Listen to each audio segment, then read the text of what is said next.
नमस्कार YouTube family, cook with Sonali मराठीमध्ये तुम्हा सर्वांचे खूप खूप मनापासून स्वागत। तर आज आपण कोळंबी दम बिर्याणी कशी बनवायची ते पाहणार आहोत।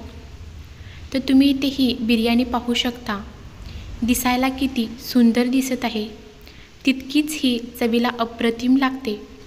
त्याचबरोबर इथे बिर्याणीमधील जो भात आहे तोही अगदी मोकळा मोकळा आणि सुटा बनला गेलेला आहे, अजिबात चिकट भात बनला गेलेला नाही। तसेच बरेच वेळेला बिर्याणी बनवताना कोळंबी चिवट होते, तर इथे तुम्ही पाहू शकता अगदी सहज बोटाने कट होईल इतपत ही मऊसूत शिजली गेलेली आहे। रेसिपी संपूर्ण टिप्ससह मी तुमच्यासोबत शेअर केलेली आहे। व्हिडिओ कुठेही स्किप न करता संपूर्ण रेसिपी तुम्ही इथे पहा। चला सुरुवात करूया। अर्धा किलो तांदूळ घेतलेला आहे, बासमती राईस आहे। स्वच्छ निवडून 2 ते 3 पाण्याने धुवून घ्यायचा आहे आणि त्याच्यामध्ये 1 ग्लास पाणी ठेवून आपल्याला अर्ध्या तासासाठी भिजत ठेवायचं आहे। त्याचबरोबर इथे कोळंबी घेतले, कोळंबी स्वच्छ करून घ्यायचे आहेत। त्याच्यामधील जो काळा धागा असतो तो बाजूला काढून घ्यायचा आहे। छान स्वच्छ धुवून पाणी निथळून घ्यायचं आहे। आता याच्यामध्ये घालायचे आहे पाव चमचा हळद, 2 चमचा लाल तिखट, त्याचबरोबर चवीनुसार मीठ, 2 चमचे इतपत बिर्याणी मसाला, 1 चमचा आलं लसूण पेस्ट, त्याचबरोबर 2 चमचे लिंबाचा रस घ्यायचा आहे। आता हे सर्व मिश्रण व्यवस्थित असं मिक्स करून घेऊया। सर्व मिश्रण व्यवस्थित मिक्स करून झालं आहे। आता याच्यावरती झाकण ठेवून 15 मिनिटासाठी आपण हे असंच मॅरिनेट होण्यासाठी बाजूला ठेवायचं आहे।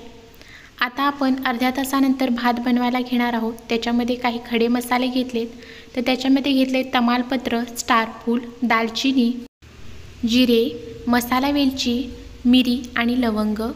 आता हे सर्व खडे मसाले पाण्यामध्ये घालून घेऊया। सर्व मसाले घातल्यानंतर आता याच्यामध्ये घालायचं आहे 1 चमचा तेल किंवा तूप, इथे मी तेलाचा वापर केलेला आहे। आता छान अशी पाण्याला उकळी येऊ द्यायची आहे आणि त्यानंतर याच्यामध्ये घालायचा आहे 1 चमचा लिंबाचा रस।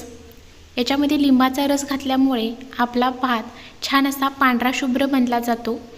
तर इथे तुम्ही पाहू शकता आत्ताच पाणी हे छान पांढरं शुभ्र बनलं गेलेलं आहे।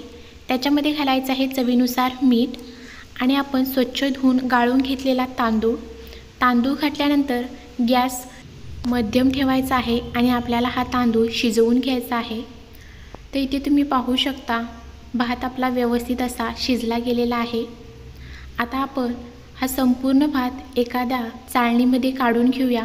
तर इथे मी एक चाळण घेतलेली आहे, त्याच्यामध्ये आपण हा भात काढून घ्यायचा आहे, जेणेकरून त्याच्यामधील जरी शिल्लक पाणी असेल तर ते बाजूला निघून जाईल।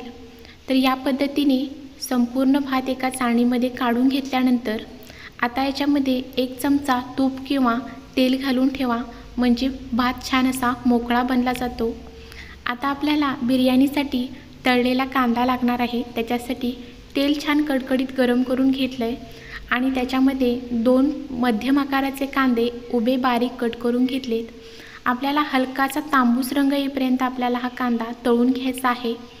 मीडियम आणि मंद गॅस ठेवत आपल्याला हा कांदा तळायचा आहे, म्हणजे तो छान कुरकुरीत बनला जातो। तर इथे तुम्ही पाहू शकता कांदा असा तांबूस रंगावरती तळून तयार झालेला आहे। आता आपण हा तळलेला जो कांदा आहे तो एका टिश्यू पेपरवरती काढून घेऊया। आता आपण कोळंबी बनवायला घेऊया। त्याच्यासाठी पातेलं छान कडकडीत गरम करून घेतलं आहे, त्याच्यामध्ये पाव वाटी तेल घालायचं आहे। त्याचबरोबर अर्धा चमचा जिरे घालायचे आहे। त्याचबरोबर इथे खडे मसाले घेतले, त्याच्यामध्ये घेतले तमालपत्र, दालचिनी, स्टारफूल, मसाला वेलची, लवंग आणि मिरी। त्याचबरोबर तुम्ही इथे हिरवी वेलची वापरला तरी चालेल। खडे मसाले तेलामध्ये व्यवस्थित परतून घेऊया। खडे मसाले परतल्यानंतर एक मोठा आकाराचा कांदा बारीक आडवा उभा असा कट करून घेतला आहे, तर तोही आपल्याला हलकासा तांबूस रंगावरती भाजून घ्यायचा आहे। कांदा भाजला गेल्यानंतर इथे मी 2 हिरव्या मिरच्या घेतल्यात, त्या उभ्या अशा कट करून घेतलेत, त्याही आपण फोडणीमध्ये 1 मिनिटभरासाठी परतून घेऊया।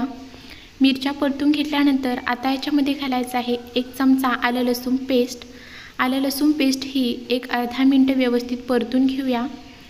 आलं लसूण पेस्ट परतून झालेली आहे। तर आता याच्यामध्ये घालायचं आहे टोमॅटो। तर त्याच्यासाठी एक मोठ्या आकाराचा टोमॅटो स्वच्छ धुवून घेऊन तो छान बारीक कट करून घेतलेला आहे। टोमॅटो छान असा मऊसूद होईपर्यंत आपल्याला शिजवून घ्यायचा आहे। तर इथे तुम्ही पाहू शकता टोमॅटो ही छान असा मऊसूद शिजून तयार आहे। आता याच्यामध्ये घालायचं आहे बारीक कट केलेली कोथिंबीर आणि काही पुदिन्याची पाने। पुदिन्याची पाने अशी फोडणीमध्ये घातल्यामुळे बिर्याणीची चव अजूनच वाढते। आता पुदिन्याची पाने आणि कोथिंबीर व्यवस्थित परतून घेतलेले आहेत। आता याच्यामध्ये तळलेला जो कांदा आहे तो हातावरतीच कुस्करून ह्याच्यामध्ये घालायचा आहे। त्याच्यामुळे ही छान अशी चव आपल्या बिर्याणीला येते।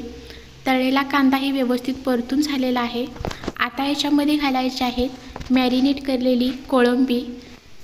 इथे संपूर्ण कोळंबी फोडणीमध्ये घातल्यानंतर पुन्हा एकदा व्यवस्थित परतून घ्यायचे आहेत, जेणेकरून आपण त्याच्यामध्ये जो मसाला घातला आहे तो तेलामध्ये छान असा भाजला जाईल। कोळंबी व्यवस्थित इथे परतून घेतलेले आहे। आता याच्यामध्ये काही सुके मसाले घालून घेऊया। त्याच्यासाठी 1 चमचा घेतलेला आहे गरम मसाला। इथे मी सुहाना गरम मसाला वापरलेला आहे, तुम्ही कोणताही वापरू शकता। त्याचबरोबर घालायचा आहे 1 चमचा धनेपूड आणि पुन्हा एकदा ही सर्व कोळंबी व्यवस्थित मिक्स करून घेऊया। आता याच्यावरती झाकण ठेवून आपल्याला हे 2 ते 3 मिनिटांसाठी छान अशी कोळंबी वाफवून घ्यायची आहे। तर 3 मिनिटांनंतर इथे तुम्ही पाहू शकता झाकण काढलेलं आहे आणि छान असं कोळंबीला तेल सुटलेलं आहे। याचाच अर्थ आपला कोळंबी मसाला इथे तयार आहे। इतका छान वास सुटलेला आहे की अशीच खावीशी वाटते, अशी ही कोळंबी बनली गेलेली आहे।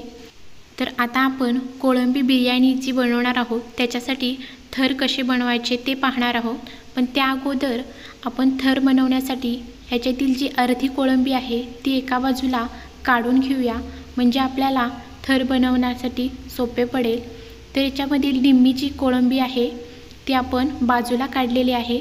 तर आता आपण थर बनवायला घेऊया। तर ज्या पातेल्यामध्ये मी कोळंबी बिर्याणी बनवणार आहे त्याच्यामध्येच आपण ही कोळंबी बनवून घेतल्यामुळे सुरुवातीला कोळंबीचा थर लावून घेतला आहे, त्याच्यावरती घालायचा आहे छान असा एक भाताचा थर।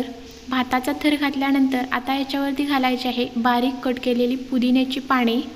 त्याचबरोबर घालायचे आहे बारीक कट केलेली हिरवी कोथिंबीर आणि आता याच्यावरती घालूया छान असा खरपूस तळला गेलेला कांदा। कांदा घालून झालेला आहे। आता याच्यावरती घालणार आहोत फ्रूट कलर। तर इथे मी थोडासा फ्रूट कलर पाण्यामध्ये मिक्स करून घेतलेला आहे, तर तो ह्याच्यामध्ये घालून घेऊया। तुम्ही फ्रूट कलर ऐवजी इथे केशरचा वापर केला तरी चालेल। आता दुसरा थर देण्यासाठी उरलेली जी कोळंबी आहे ती आपण भातावरती घालून घेऊया। आता कोळंबीचा थर घातलेला आहे तर त्याच्यावरती घालायचा आहे उरलेला भात। तुम्ही ते भातही पाहू शकता किती छान असा मोकळा आणि सुटा बनला गेलेला आहे। भाताचा थर घातलेला आहे। आता याच्यावरती पुन्हा घालायचे आहेत बारीक कट केलेली पुदिन्याची पाने। त्याचबरोबर घालायचे आहे बारीक कट केलेली हिरवी कोथिंबीर आणि छान असा खरपूस तळला गेलेला कांदा। आता उरलेला जो फ्रूट कलर आहे तोही आपण याच्यावरती घालून घेऊया। फ्रूट कलरमध्ये भात दिसायला खूप सुंदर दिसतो। आता याच्यावरती झाकण घालायचं आहे आणि आता आपल्याला बिर्याणी दम देण्यासाठी ठेवायची आहे। दम देण्यासाठी तवा छान कडकडीत गरम करून घेतलेला आहे, त्याच्यावरती पातेलं ठेवायचं आहे आणि मंद गॅसवर आपल्याला अर्धा तास याला दम देऊन घ्यायचा आहे। दम देतेवेळी पातेल्याचं जर झाकण सैल असेल तर तुम्ही इथे गव्हाचं पीठ बाजूला लावू शकता, पण माझ्याकडे जे भांडं होतं त्याला छान परफेक्ट असं बसेल असं झाकण होतं, त्याच्यामुळे मी लावलेलं नाही। अर्ध्या तासानंतर झाकण काढल्यानंतर तुम्ही इथे पाहू शकता काय सुरेख अशी अप्रतिम बिर्याणी तयार झालेली आहे। तर इथे तुम्ही पाहू शकता अगदी छान मोकळा असा भात बिर्याणीचा तयार झालेला आहे। अगदी जिभेत चिकट भात बनला गेलेला नाही। त्याचबरोबर दिसायलाही अगदी अप्रतिम अशी बिर्याणी दिसते, चवीला तर भन्नाट लागते। जर तुम्हाला रेसिपी आवडली असेल तर चॅनलला सबस्क्राईब करा, त्याचबरोबर बेल आयकॉनचे बटन दाबा, म्हणजे अशाच छान छान रेसिपींचे नोटिफिकेशन तुम्हाला मिळत जाईल आणि अशाच छान छान रेसिपी तुम्हाला पाहायला मिळतील। जर तुम्हाला ही रेसिपी आवडली असेल तर तुम्ही ही घरी एकदा नक्की ट्राय करा। त्याचबरोबर आजची ही कोळंबी दम बिर्याणी कशी वाटली कमेंटमध्ये नक्की सांगा। धन्यवाद। भेटूया पुढच्या व्हिडिओमध्ये। Bye bye.